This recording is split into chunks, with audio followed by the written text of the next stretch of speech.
មុននឹងឈានចូលទៅទស្សនាក៏សូមធ្វើការលំអងកាយគោរពនិងជម្រាបសួរទៅកាន់ពុកម៉ែបងប្អូនទាំងអស់គ្នា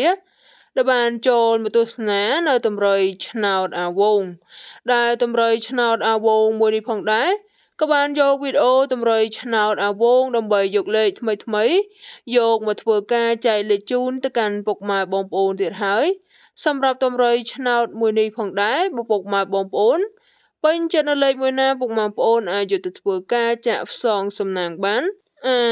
វងសូមលេខឆ្នោត01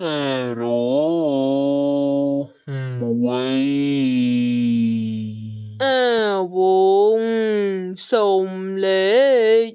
ឆ្នោត03អាវ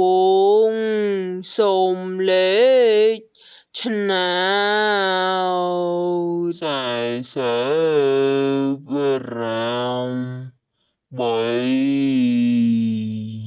អា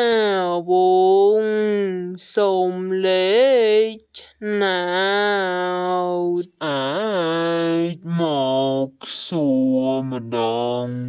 ទៀត